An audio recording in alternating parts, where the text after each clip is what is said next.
Hay una frase de Simon Sinek en el material que hemos estado viendo que, la verdad, creo que lo resume todo. A ver, Dice algo así como, céntrate en el dinero y harás dinero. Céntrate en el impacto y generarás un impacto. Y parece súper simple, ¿no? sí. A primera vista, sí. Pero yo creo que esconde una de las preguntas más de fondo que podemos hacernos. O sea, ¿estamos aquí para acumular o para crear? ¿Para tener más o para ser más? Totalmente. Y esa pregunta es, de hecho, el hilo conductor de toda la colección de textos que tenemos hoy. Es una mezcla, la verdad, fascinante. Sí, Vamos a saltar de un emperador romano como Marco Aurelio a las estrategias de Martin Luther King Jr. y de ahí a gente como Seth Godin. vaya mezcla. Sí. El objetivo es desentrañar qué significa eso de construir una vida con propósito. Una que deje, no sé, una huella más allá de la cuenta corriente. Es un poco explorar el mapa que nos ofrecen. Pues vamos a ello, porque el primer camino que se plantea, el de la acumulación, es casi el que viene por defecto en nuestra cultura, ¿no? Sí, es la inercia. Pero es que Marco Aurelio ya le veía las costuras a esto hace casi 2000 años. Veía con muchísima ironía cómo la gente sacrifica su salud, su tiempo, sus relaciones, para amasar fortunas, como si se las pudieran llevar. Ya. La anécdota esa del poeta Juvenal sobre Alejandro Magno es demoledora. En vida, el mundo no le bastaba. Muerto, un ataúd fue suficiente. Esa imagen tiene una potencia brutal. Porque, claro, te enfrenta a una verdad que es incómoda. Los estoicos lo decían de una forma muy directa. Es muy barato estar muerto. ¿Qué frase? Es que en ese momento final, que es el único destino seguro para todos, da igual la cartera de acciones, las casas, los ceros del banco. Todo eso se vuelve, y cito, totalmente irrelevante. Claro. La trampa de la acumulación es que te engancha a un juego que por definición vas a perder. Es una carrera hacia una meta que, cuando la cruzas, disuelve todos los trofeos. Pero, a ver, seamos sinceras. Esta crítica puede sonar un poco a cliché, ¿no? Es muy fácil decir que el dinero no importa, pero la realidad es que te da seguridad, te abre puertas. Claro. ¿Proponen estos pensadores que vivamos como ascetas o hay algo más? No, no, para nada. Y es una objeción súper importante. No se trata de demonizar el dinero, ni mucho menos. La clave es su lugar en nuestra jerarquía de valores. Que la herramienta no se convierta en el objetivo. Vale. Gandhi, por ejemplo, lo tenía clarísimo. Hay una anécdota que cuentan que, mientras le ponían una cataplasma de barro por una dolencia, sonrió y dijo, «Esto me pone en contacto con mi futuro». Qué bueno. Era su forma de bromear con su propia mortalidad, ¿sabes? De recordar que al final todos volvemos a la tierra. Y esa conciencia no es para ser macabros, es para ser libres. Para preguntarte, entonces, ¿en qué quieres invertir tu tiempo? Exacto. Si este es el final del camino, ¿a qué dedicas el viaje? Entendido, vale. No es no tengas, es no vivas solo para tener. Y si esa es la trampa, eso nos lleva directas a la alternativa, el impacto. Y aquí la figura de Martin Luther King Jr. es central. Sí, y no solo como héroe, sino como un estratega brillante. Y su estrategia, fíjate, es contraintuitiva. ¿Por qué? Porque en los años 50 y 60, lo fácil habría sido, pues, denunciar la hipocresía, la brutalidad del sistema. Pintar un cuadro muy oscuro. Lo normal, vaya. Pero él hizo algo mucho más sofisticado. Cogió los ideales fundacionales de la nación: libertad, justicia, igualdad, todo eso que los niños recitaban, y los convirtió en un espejo. Ah. Su mensaje no era, «sois unos monstruos». Era, «esto es lo que dijisteis que queríais ser. No estáis a la altura, pero podéis estarlo. Sois mejores que esto». Eso es un equilibrio increíblemente delicado, ¿no? Es muy fácil que ese puede ser mejor se oiga como un no eres suficiente ahora. ¿Cómo evitó que eso generara resentimiento? Ahí está su genialidad. No lo planteó como una acusación. Fue una invitación. Y usó las herramientas de la época de forma magistral. La televisión. La televisión, exacto. Al mostrar en casa cada una de las imágenes de los perros policía atacando a manifestantes o a los bomberos, Ya. no necesitaba dar un sermón. La imagen hablaba por sí sola. Hacía visible esa brecha insoportable entre el ideal y la realidad. Hizo que el problema fuera imposible de ignorar. Lo sacó de la sombra y lo metió en el salón de cada casa. Justo eso. Y lo más fascinante es cómo él conectaba esa lucha externa con lo que llamaba la guerra civil del alma. La guerra civil del alma. Sí, esa batalla que todos libramos, dentro, entre el sur recalcitrante de nuestra alma y el norte de nuestra alma, entre lo egoísta y lo noble. Y esa táctica es muy estoica, ¿eh? Señalar los fallos no para humillar, sino para activar ese norte. Un llamado a la acción que nace del potencial, no de la vergüenza. Ahí está la clave. Vale, entiendo. Entonces, para generar impacto, hay que ver ese potencial, en la sociedad y en una misma. Pero eso exige una forma de mirar muy particular. Y me acuerdo de Marco Aurelio, de eso de ver con los ojos de un poeta. Habla de ver belleza en las grietas del pan o en la espuma de la boca de un jabalí. Y honestamente... ¿No te ves muy poética ante un jabalí, no? Pues no, la verdad. Mi primer instinto es otro. ¿Cómo se entrena esa mirada?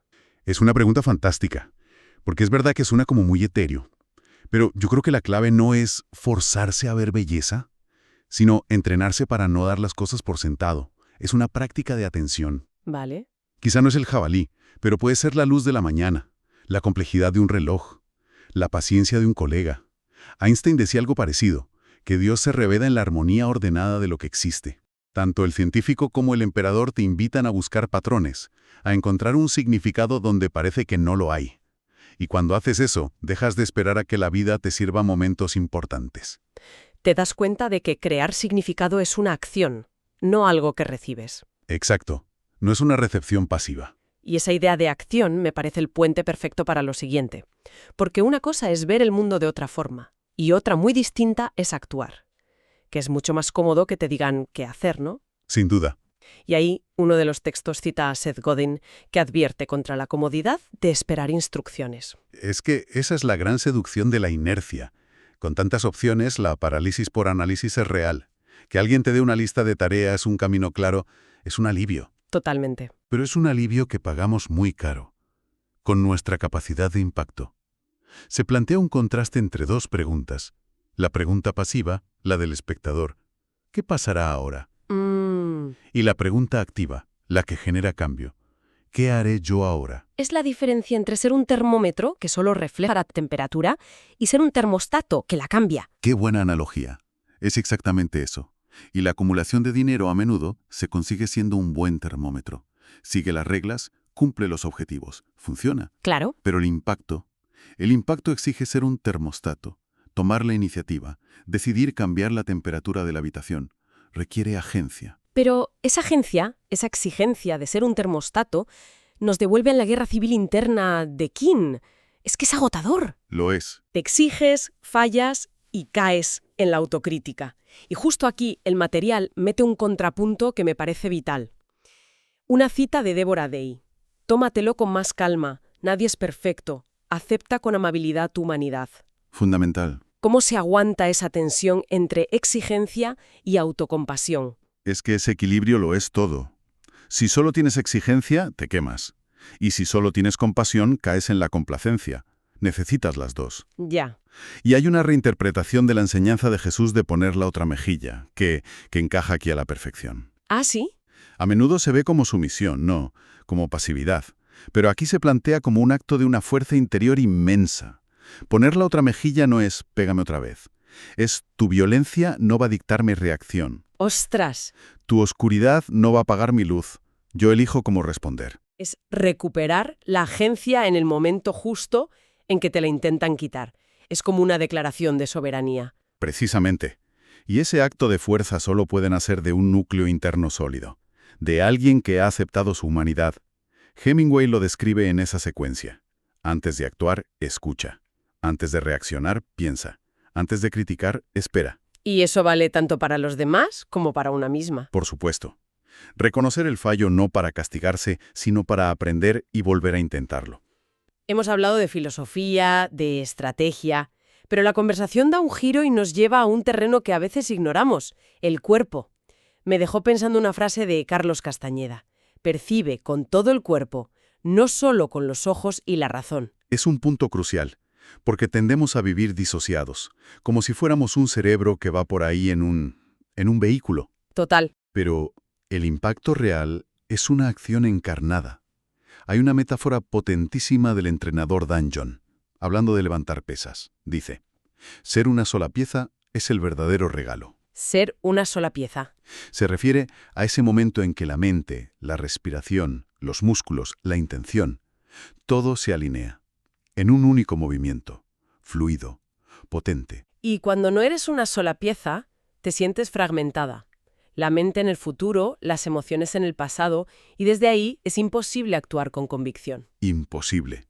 Desde la fragmentación solo hay reacciones, no acciones deliberadas. Estar integrado es la base física del impacto. Y para llegar ahí, no hay atajos. La clave es la práctica. Una onza de práctica vale más que una tonelada de prédica, decía Gandhi. Exacto. O ese otro dicho, practica los días que comas. O sea, cada día. Sin excepción. Porque la vida no se enriquece con el resultado, sino con el proceso. Eso dice el psicólogo deportivo Bob Rotella. El significado está en el acto diario, en presentarse. Y eso lo cambia todo, desplaza el foco de la perfección al esfuerzo. Hay una imagen muy bonita que se usa para describir un buen entreno. Todos nos juntamos para pintar un cuadro hermoso. Me gusta eso. El valor no está en si el cuadro acaba en un museo, está en la atención y la entrega que pones en cada pincelada. La vida como una obra de arte en proceso. Y el gozo está en el acto de pintar. Y para que esa pintura, esa acción diaria, tenga sentido, nos falta un último ingrediente, que en realidad es el primero. Volvemos a Hemingway. Antes de actuar, escucha. Es que es el punto de partida de todo. No puedes generar un impacto relevante si actúas en el vacío, si no entiendes el contexto, las necesidades, los anhelos. Claro. Uno de los textos habla de ver el mundo a través de los ojos de Juan Café. Es una forma de hablar de la empatía profunda. Escuchar no es esperar tu turno para hablar. Es un proceso activo de absorción. Sí, es la forma en que la mente absorbe la materia prima para el pensamiento creativo. El discurso de King no habría resonado si no hubiera escuchado muy profundamente el dolor y la esperanza de su gente. Así que todo el viaje, desde rechazar la acumulación hasta encarnar la acción, empieza por el simple acto de callar y prestar atención. Con esto, creo que el círculo se cierra. Sí, la metáfora final de Marco Aurelio, la de la aceituna madura, lo resume todo de una forma muy poética. Es una imagen final perfecta. La aceituna, cuando está lista, simplemente cae del árbol, elogiando la tierra que la nutrió y agradecida al árbol que la hizo crecer. ¡Qué bonito! No se aferra a la rama, intentando acumular más sol. No, cumple su naturaleza, da su fruto y se desprende con gracia. Es el símbolo de una vida que entiende su propósito, lo cumple y acepta su ciclo sin miedo. Y resume esa lección fundamental de la que hablábamos al principio. Centrarse en el dinero es como la aceituna aferrándose a la rama. Es centrarse en lo que vas a perder. Y eso solo genera miedo. Centrarse en el impacto es ser como la aceituna que cae. Es centrarse en lo que puedes dar. Y eso genera generosidad, valentía. Es la diferencia radical entre preguntarse ¿qué puedo sacar yo del mundo? Y ¿qué puedo aportar yo al mundo? Exacto. Entonces, recapitulando, el camino del impacto que se dibuja aquí no es una fórmula mágica. Es un conjunto de prácticas. Sí, La práctica diaria, hacernos la pregunta correcta ¿qué haré yo ahora?, buscar ser una sola pieza, escuchar antes de hablar y, lo más difícil, ese baile entre exigirnos ser mejores y aceptar con amabilidad nuestra humanidad. y ahora para cerrar, me gustaría dejar una pregunta en el aire. Las fuentes nos han planteado una disyuntiva bastante clara: dinero o impacto. Sí. Pero, ¿y si el verdadero desafío no fuera una elección binaria, sino una cuestión de jerarquía, de límites? Todos necesitamos una base de seguridad. La pregunta es, ¿en qué punto esa búsqueda de seguridad deja de ser una herramienta para el impacto y se convierte en el objetivo principal que lo devora todo? ¿Dónde pintamos esa línea?